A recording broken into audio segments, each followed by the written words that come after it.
அடுத்ததாக பெயரிலேயே செல்வம் தாங்கிய நபர் ஐயா தான் இப்போ அடுத்ததாக வாழ்த்துறை வழங்க வரப்போறாரு. உழைப்பால் உயர்ந்த ஒரு மிகப்பெரிய உத்தமர், இன்னைக்கு உலக அரங்கில் உயர்ந்து நிற்கும் எங்கள் தமிழரின் அடையாளமாக திகழ்ந்து வரும் சேலம் RR பிரியாணியின் ஒரு பெரிய கம்பீர கட்டமைப்பாளர் எங்களுடைய தமிழ்ச்செல்வன் ஐயா. வருக வருக. இளைஞர்களுக்கு நீங்க பெரிய motivation sir. Please welcome, please welcome.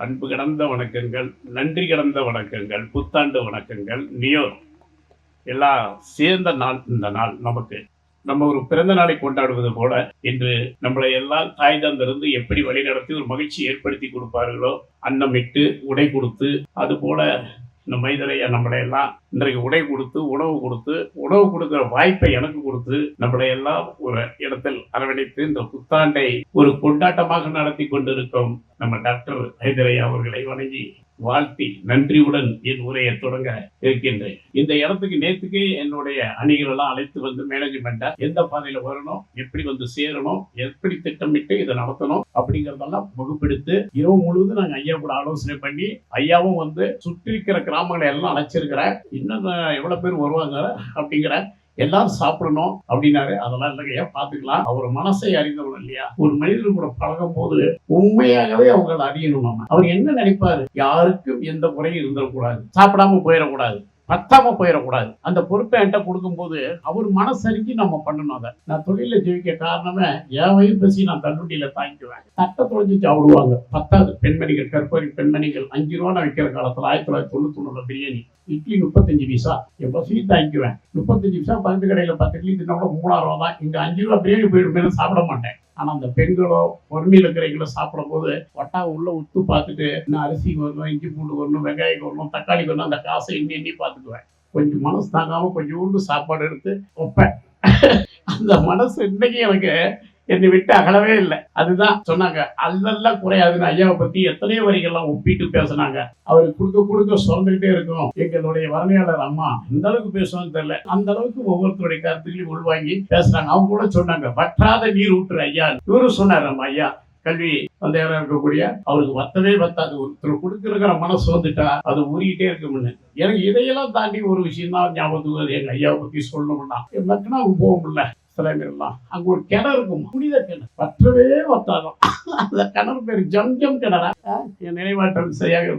ஆமா, எனக்கு அதுதான் தோணும். ஐயோ பார்க்கும்போது அவரு கடுமையை கூட காட்ட மாட்டார் சொற்கள்ல. அவர் அப்படியே உள்வாங்குவேன். அவரு மத்தவங்களுக்கு கடுமையான சொற்கள் எப்படி தெரியுமா சொல்லுவார். அவர் கூட இருந்த உங்களுக்கு தெரிஞ்சிருக்கும். நான் குறுகிய நாளத்துலயே அவருடைய குணத்தை பார்ப்பேன். அவர் ரொம்ப கடுமையா போச்சுக்கிறது. என்னது, இப்படி செஞ்சது அப்படியே அவர் போய் சேரணும், சரியா செஞ்சிருக்கணும்ல, அதை அப்படியே செய்து அதை கொஞ்சம் சொல்லுவாரு. இது எங்கடா கிடைக்கும்னு பார்த்தா அவர்கிட்ட கத்துக்கிட்டேன். இப்போ நான் கொஞ்சம் கடுமையா ஆளு குரல்ல அந்த கடுமையான சொற்களை கூட இனிய குரலை சொல்லக்கூடிய பக்குவம் கொண்டவர். நிறைய இடத்துல போய் எப்படி ஒரு அனுபவம் பண்ணாரு. ஒரு சாதாரண ஒரு கோயத்து போய் ஒரு தமிழனா இங்க இருந்து முத்துப்பேட்டை எவ்வளவு ஒரு பிரிந்தகி அந்த கடலூர் பகுதியிலிருந்து அவர் போய் அந்த உப்புக்காற்று பகுதியிலிருந்து போய் இத்தகைய ஒரு சரித்திர சாதனை படைத்திருக்கின்றார். சகிப்பு தன்மையும் துரோகத்தையும் அவர் மென்னும் முழுங்கி விஷமா பிடிச்சி கட்டிட்டு.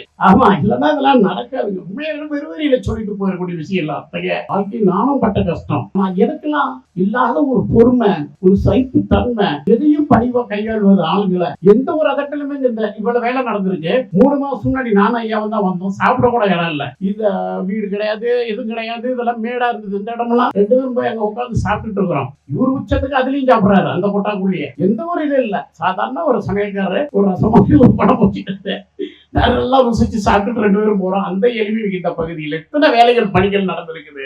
ஒரு சொற்கள் கடுமையும் அவர் எப்போது குறுக்க ஓடினார். அப்படி பார்த்தோமா, நம்ம யாராவது ஜாலியா வரைகிட்டு எல்லாம் பேசிக்கிட்டு அது பாட்டுல வேலை நடக்குது பாருங்க. அந்த பக்குவம் ஒவ்வொருத்தருக்கு எவ்வளவு பிரஷர் ஆயிடு. ஒரு விழா நடக்குதுன்னா இல்லையா, எதுவுமே இல்லை. வரைகளுக்கு உபசரிப்பு, எந்த நேரமும் தேநீர் போட ஒரு ஆள் இருக்கு, உணவு பரிமாற ஒரு தமிழ்ச்செல்வன் நிற்கிறாருன்னா அவருடைய பக்குவம். நானே இங்க நின்று செஞ்சேன்னு நீங்க சொல்றீங்களா, நான் இல்ல. அவருடைய பக்குவமும் அவர் மனசையும் நான் படிச்ச வாசி. எனக்கு அந்த பக்குவம் கிடைத்தது. இது தொழில செய்யறேன். நான் இன்னைக்கு 5 மணிக்கு ஃபேக்டரி போன விட்டா அப்ப தூங்கி இருப்பேன். இந்த காத்து ஜில்லுன்னு அடிச்சது பாரு. இப்போ அப்படி ஒரு டயர்ல கூட இப்படி ஒரு உற்சாகம் உடம்புல பிறக்குதுன்னு சொன்னால் அவரிடமிருந்து நான் கற்றுக்கொண்டு இருக்கின்றேன். மனிதர்களே, நம்ம பல்கலைக்கழகம் போறோம், எங்கெல்லாம் வாழ்க்கையை தேடிக்கிட்டு இருக்கிறோம், எங்கேயும் இல்ல. நம்ம அருகில் இருக்க உண்மையான மனிதர்கிட்டையும் அன்பானவர்கிட்டையும் தர்மமான குணவுடையவர்கிட்டையும் தேடுங்கள், அதை வாங்கி வைத்துக் கொள்ளுங்கள், அதை பிறருக்கு பகிருங்கள், அதை உங்கள் மனதில் ஏந்தி அதை நடைமுறைப்படுத்துங்கள், நீங்கள் செயல்படுங்கள். இவ்வளவுதான் நமது வாழ்க்கையினுடைய தத்துவம். வேற எங்க இல்ல. புத்தகத்துல என்ன எழுதியிருக்கு? கல்லூரியில ஒரு வாழ்ந்த மனிதனுடைய சரித்திர சாதனைகளும் இந்த மண்ணில் உள்ள பொருட்களும், விண்வெளியில் என்ன, மண்ணல என்ன, மரங்கள் என்ன, இலைகள் என்ன, காய்கள் என்ன, கனிகள் என்ன, அப்படிங்கிற ஒரு ஆராய்ச்சியை தான் மனப்பாடம் பண்ணி கொள்ள வேண்டும் என்றுதான் புத்தகத்தில் எழுதப்பட்டிருக்கு. அது எல்லாமே மனிதன் செய்த சாதனைகள். இயற்கையினுடைய வளங்கள் வந்து அந்த புத்தகத்தில் இருக்குது. நம்ம கூர்ந்து கவனித்து இயற்கை வளங்களையும் இந்த போன்ற மனிதர்களை நம்ம படிக்கும் போது, படிப்பு இல்லாத இந்த தமிழ் செல்வம் நாங்க அதை மட்டும் படித்து விட்டு எங்க ஐவரையாவும் சிறு படிப்பை படித்து விட்டு எல்லாம் வந்திருக்கோம் என்றால், உண்மையான அக்கறையோட, நன்றியோட, உணர்வோட, நம்ம எவ்வளவு ஒரு அன்போட, கருணையோட, மிக மிக லட்சியத்தோட நம்ம வாழணும். எடுத்துக்கணும் ஒவ்வொரு விஷயத்தையும் ஒவ்வொருத்தர் இருந்து. அது என்னமோ வந்தோம், நம்ம பார்த்தோம், பேசணும், பழகணும், நம்மளும் ஒரு போட்டோ எடுத்தோம், அவரையும் வந்து பார்த்தோங்கிறதுனால இல்ல. அவங்களுக்குள்ள என்ன விஷயங்கள் இருக்கு. நான் ஒவ்வொரு இடத்துலயும் எடுத்தேன். எங்க குரானா பாயிட்ட எடுத்தேன். அவர் இன்னைக்கு மறந்து விட்டாரு என் குருநாதர். அவர் இருக்கிற வரைக்கும் கல்யாண வேலை செஞ்சு இறந்து போயிட்டார். முதலாளியாவே ஆகல. இஸ்லாமி அவர் என் பாய், அவரு அவர்தான் குருநாதர். அவர்கிட்டையும் நான் சொல்லுவேன், நீங்க இப்படி கல்யாண வேலை பார்த்துக்கிட்டு இருந்தோமா கூலிக்கு என்னைக்கு பாய் முதலாளி அவர்த்து நமக்கு சின்ன பையன்.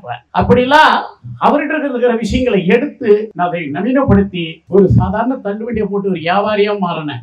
நான் போய் சமைப்பேங்க. சமைக்கும் போது எனக்கு என்ன தேவைன்னு நினைக்க மாட்டாங்க. நான் சாப்பிட்டோம் இல்ல, தம்ம உடைக்கணும், சீக்கிரம் ஃபங்க்ஷன் நடத்தணும், அவங்கள பரிமாறிட்டு இருப்பாங்க. நான் 4 பேர் வேலையை கூட்டிட்டு போயிட்டு பயந்துட்டு சாப்பாடு கட்டாதோ கோச்சுக்கணும்னு காலையில இருந்து நைட்டு வெங்காயம்லாம் முடிச்சு வச்சு கத்திரிக்காய் சட்டிலாம் போட்டுட்டு நம்மளை அவங்க தரக்கூடாதுன்னு இல்ல, அவங்க பிஸியில மறந்துடுறாங்க நம்மள. அப்பதான் நினைச்சேன் கூலிக்கே செய்யக்கூடாதான். என் தொழிலாளிகளுக்கு கூலிக்கு அனுப்புறதுல. அதுக்காக அதை நான் முறையா சொல்ல வரல. நான் இந்த காலத்துல அப்படி பாதிக்கப்பட்டுட்டேன். இந்த காலங்களும் மாறி இருக்குது. இன்னைக்கு காலையில போறவங்க கூட பள்ளிக்கூட சோறு கிடைக்குது. இன்னைக்கு எங்களுக்கு எல்லாம் மத்தியான சோறு கூட கிடையாது. காமராஜர் போட்ட கோதுமை சோறு எங்களுக்கு ஆளுங்கெல்லாம் தெரியும் ஐயா, உங்களுக்கு எல்லாம். இன்னைக்கெல்லாம் அப்படி இல்லை. அப்படிலாம் பாதிக்கப்பட்டு ஒவ்வொரு இடத்துலயும் ஒரு விஷயத்தை நான் எடுத்துக்கிட்டேன் வாழ்க்கையில. அதனாலதான் இந்த இடத்துல இந்த அளவுக்கு நிக்க முடியுது. அப்படி ஐயா கிட்ட நான் எடுத்துக்கொண்டு இன்னைக்கு உங்க முன்னாடி எல்லாம் நின்று நான் பேசிக்கிட்டு இருக்கிறோம்னு சொன்னா எனக்குள்ள ஒரு உண்மை இல்லாம ஐயா கிட்ட இருந்து ஒரு விஷயத்தை நான் எடுத்துக்க முடியாம இருந்ததுதான் இந்த ஆர்டர் கூட இன்னைக்கு குளறுபடியா இருக்கும். நிச்சயமாக தெரியாது சொன்ன இன்னைக்கு என்ன, வந்த இன்னைக்கு என்னன்னு. அது பெருமைக்கு சொல்லவில்லை. தொழில் அக்கறை. ஒரு இடத்துக்கு போயிட்டோமா நம்மள முழுமையா அர்ப்பணிக்கணும். அந்த தொழிலுக்கு பயப்படணும்,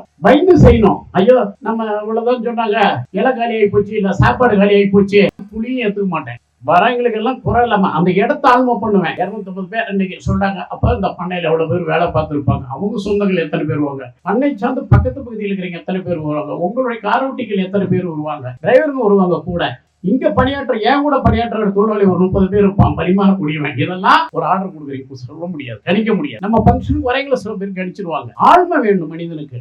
அதே போல ஐயா மனசுல இத்தனை பேருக்கும் கொடுக்கணுங்கிற அந்த எண்ணமும் இருக்கு. அதெல்லாம் புரிந்து கொண்ட வயசா இவ்வளவு சிறப்பா எவ்வளவு நேரம் விருந்து நடத்துறது தெரியுமா? கடைசி எங்க யூடியூப் எங்க தம்பிங்க கேரளால இருந்து வந்திருக்காங்களே, பெரிய ஃபேமஸ் யூடியூபர் அவரு. ஏத்திட்டாங்க டேபிள தூக்கிட்டு போய் அங்க போட்டு பரிமாறிட்டு இருந்தோம். தொழில் அக்கறை. இந்த மாதிரி நூற்றுக்கணக்கான ஆயிரக்கணக்கான விஷயங்களை ஐயா செஞ்சிருப்பாரு அந்த குறித்துல. நம்ம பார்த்தது கிடையாது. இந்த இடத்துல இவ்வளவு பேரு நம்ம கூண்டி கூர்ந்து இருந்து இந்த மகிழ்ச்சியான தருணத்துல இருக்கிறவங்க அவர் எத்தனை திட்டமிட்டு இருப்பார். ஒரு பிரஷர் இல்லை. இந்த பாருங்க அமைதியா உட்கார்ந்துருக்காரு. நம்மளும் சார்பு போட்டுட்டு இருக்காரு. நம்மள எல்லாம் செதுக்கி எங்களுக்கு எல்லாம் செயலா ஆடாரு, பரிமாறிட்டு எங்களுக்கு ஒரு அடையாளத்தை கொடுத்திருக்காரு. உங்க முன்னாடி முக்கியமா இஸ்லாமுக்கு முன்னாடி என் குருநாதர் முன்னாடி எங்களுடைய குரானா பாய் அந்த இடத்துல எல்லாம் உங்க உருவத்துல நான் நினைச்சு பாக்குறேன். நான் சொல்லியிருக்கேன், மசூதியில நான் குவைத்துல உரையாற்றும் போது வந்திருக்காங்க. குவைத்துல இருந்து சேர் போட்டாங்க, மறுத்து விட்டு எனக்கு கொஞ்சம் குண்டார்கள் உட்கார மாட்டேன்னு நினைச்சாங்க. இல்ல நானும் தொழுகையில உட்காருன்னு அமர்ந்து இருந்து 3/4 மணி நேரம் உரையாட்டினேன். என்ன உரை? மசூதியில தூக்கு கஞ்சி பசிக்கு வாங்கி குடிச்ச மாதிரி என்னன்னே தெரியாது. அந்த கஞ்சி மசூதியில ஊற்றுவாங்க, பிரியாணி மாதிரி வாசனையா இருக்குது.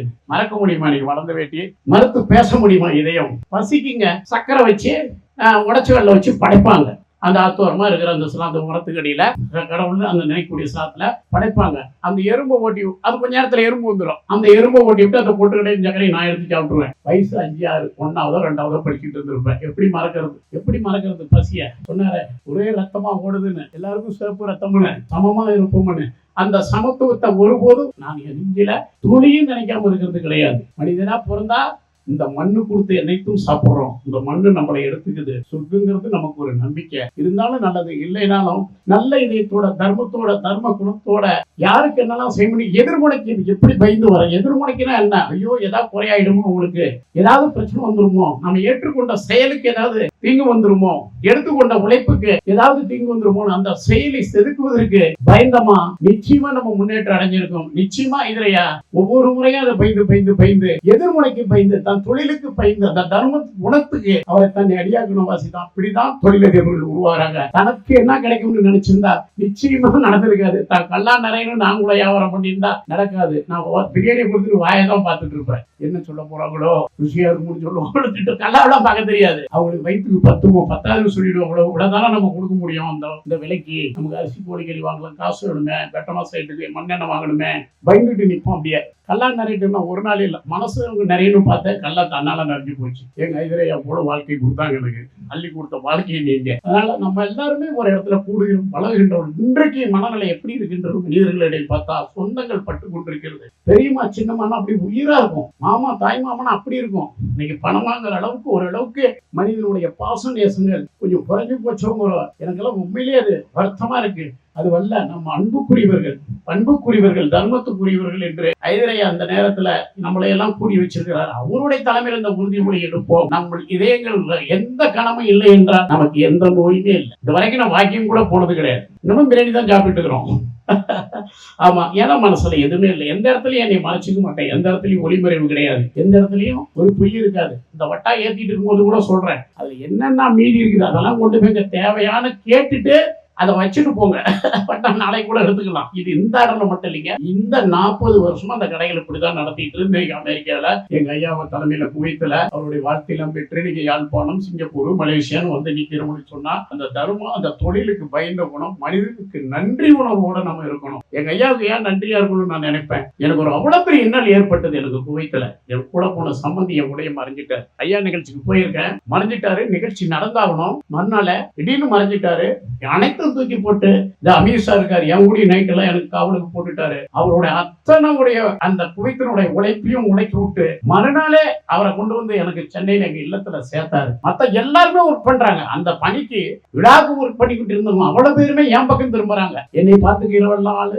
பாத்தீங்கன்னா மேடம் வேற காலையில ஒரு மோரும் என்னால சாப்பிட முடியல, தயிராது குடிங்க, மோராது குடிங்கன்னு அவங்க என்ன தாங்குறாங்க. இந்த பக்கம் அரசாங்கத்தால எனக்கு எந்த பிரச்சனை, வேற நாடு சட்டங்கள் மோசம், நானே கூட கொண்டு போனா நம்ம விசாரிப்பாங்க. அந்த மாதிரி சந்தேக பார்வை உள்ளது அந்த கல்பு கன்றிங்கிறது. அது ரொம்ப எதா இருந்தாலும் தூக்கல போட்டுருவோம்னு சொல்லியிருப்பாங்க. கற்பழிச்ச நம்ம ஊர் மாதிரிலாம் இங்கெல்லாம் கிடையாது. அப்படி ஒரு நேர்மையான நகரம். அப்படியே விட்ட இடத்துல என்னை காத்து நான் அங்க கூட ஈஸியா வந்து மறுநாளே எங்க சம்மதி எடுத்துட்டு இங்க வந்துட்டு அவரை உயிர் இல்லாம. ஆனா இங்க வந்த வேட்டி அடக்கம் பண்ண வேட்டி சொல்லுது இந்த ஊரு. எப்படி அவனால ஒரு நாள்ல கொண்டு வர முடிஞ்சது, ஒரு நாள்ல கொண்டு வர முடிஞ்சது தான் தெரியுது. எவ்வளவு பெரிய ஆற்றல் மிக்க மனிதன்கிட்ட நம்ம இருந்திருக்கிறோம். தர்ம குலத்துக்கிட்ட அவருடைய மொத்த ஆண்மையே அங்க ஆண்டு இருக்குது. அவருடைய பொருளாதாரம், அவருடைய உழைப்பு, அவர் எந்த அளவுக்கு அங்க பண்பா பழகிருப்பாரு, எத்தனை அதிகாரிகள் வச்சிருப்பாரு, எப்படி எல்லாம் அவங்களை கவனித்திருப்பாரு. ஒவ்வொரு துறைக்கும் இங்க கொடுத்த தான தர்மங்களா இருக்கட்டும் பார்ப்பேன். அதே மாதிரி அவர் சாப்பாடு போற விதர்களை சாதாரணமா சொல்லுவாரு. இன்னைக்கு ஏதோ சாப்பாடு இருக்கு உனக்கு, நீ நல்லா சாப்பிட்டு வாழ்ந்து வீட்டுக்கு போனா 4 ஆட்டுத்தோட இருக்கு. இது இவ்வளவு சாதாரணமா இங்கவே ஏதாவது ஒரு விருந்து வச்சுட்டு அவ்வளவு பெருசா பேசிடுறோம். எதையுமே ஒரு ஈஸியாக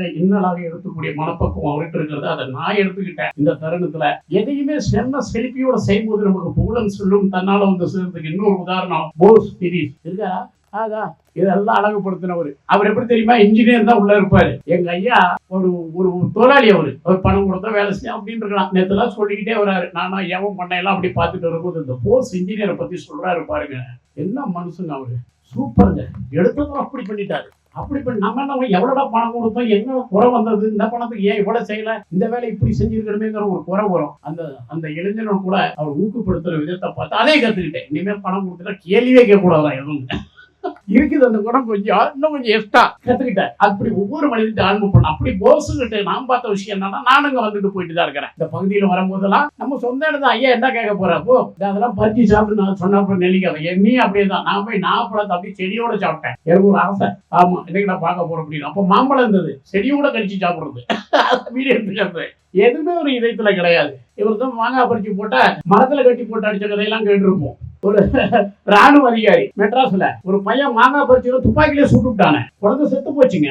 மாங்காய் பறிச்சதுக்கு சென்னையில செஞ்சாபுக்கோட்டையில உண்மை அந்த அம்மா பாடி போட்டு அழுதுது. பிளாட்பாரம் லேடி பாவம் அவங்க. அட பாவி, ஒரு மாங்காய் பிஞ்சுக்கு என் பிள்ளை சுட்டு கொண்டுட்டியாடா. ஆனா அந்த தர்மன் எங்க நினைச்சு பாருங்க. அவரு முன்னாடி செடியை கடிச்சு செடியோட கடிச்சு சாப்பிடுறது அப்படி புதுகலம், ஒரு மகிழ்ச்சி. அவர் உதட்டல இருந்து சொல்லியிருந்தா நமக்கு தெரிஞ்சிருக்கும். தொட்டு கூட இருக்க மாட்டோம் அந்த பழத்தை. அடி உள்ளத்துல இருந்து உண்மையா சொல்றாரு எங்க ஐயா. அதனாலதான் அவ்வளவு மகிழ்ச்சியா நம்ம போய் சாப்பிட முடியுது, அதை சொந்தமா கொண்டாட முடியுது. இந்த இடத்துக்கு வரப்போக இருப்பேன். அப்படி இருந்த இடத்த இன்னைக்கு போஸ் வெறும் இன்ஜினியர்னா அது பெயிண்ட் அடிக்கணும் கட்டணம் அப்படிலாம் பார்க்க மாட்டாரு. இதுல இருக்கிற அனைத்து வேலைகளையும் கவனம் செலுத்துவார். அதே போல அவருக்கான உறுதுணையான தொழிலாளிங்க கொஞ்சம் பேர் தான் இருக்காங்க இல்ல, எல்லாம் வீட்டுக்கு போயிட்டாங்க போல இருக்குது. அவ்வளவு தொழிலில் ஈடுபடுவார். இங்க இருக்கிற ஒவ்வொரு விஷயத்திலையும் போஸ் தன்னை நிலைநிறுத்திருக்கார்.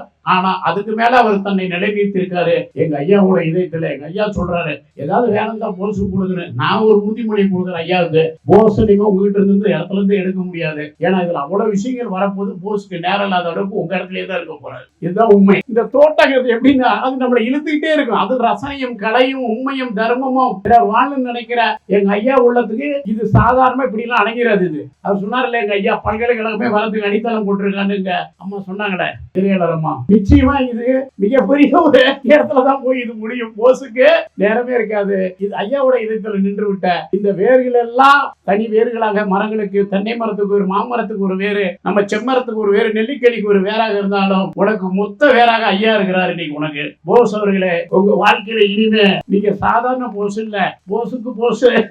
உங்களுக்கு செல்வம் உயரும். உங்க நேர்மையும் தர்மகுணம் ஐயா இதயத்திலிருந்து உங்களை பாராட்டும் போது பார்த்தேன், உங்களையே இந்த அளவுக்கு பாராட்டுகிறார் என்று பார்த்தா அவரு கூட பணிபுரியும் அத்தனை தொழிலாளிகளுக்கும் எத்தனை வகை இருக்கும். தங்க விழாவல்லவா எடுத்தாரு குவைத்துல. என்னாலதான் அந்த சம்பந்தி தவறுவாசிக்கு வந்துட்டேன். அந்த விழாவில தங்கமலை விழான்னு எடுத்தாரு. அவருக்கு நம்ம மட்டும் துணை இல்லை, இறைவனே அவர் கூட இருக்கிறார். இறைவன் அருள் பெற்ற அவர் கூட நம்ம இருக்கிறங்கிற வாழ்த்தலோடு அவருடைய இந்த பணிகளில் நாமெல்லாம் ஒவ்வொரு விஷயத்தையும் அவர் கூட பணியாற்றக்கூடிய கற்றுக்கொள்ளுங்கள். ஒரு மனிதன் நம்ம உயர்வதற்கு எவ்வளவு கொடுத்தாங்கிறத பணத்தை பார்க்காதீங்க, அவங்ககிட்ட இருக்கிற மனத்தை கொள்ளையடி. நீ பணக்காரன் ஆயிடுவ. அவங்களுடைய உழைப்பை பாருங்க, அவங்களுடைய எண்ணங்களை கொள்ளையடிங்க. இதை கடைப்பிடிங்க. இதை கடைப்பிடிச்சா தன்னால நீங்களும் ஒரு 5 ரூபா தமிழ்ச்செல்வம் போல, இன்னும் மேடையில் இருக்கக்கூடிய போல எதிர்முனைகள்லாம் நாளைக்கு மேடையிலையும் இருக்கிறதுக்கான அரிய வாய்ப்புகளை நம்ம இதயம் பெறும். நம்ம இதயத்து போல எண்ணம் போலதான் வாழ்வு. நீ கஷ்டப்படாம இருக்க, கஷ்டப்படு.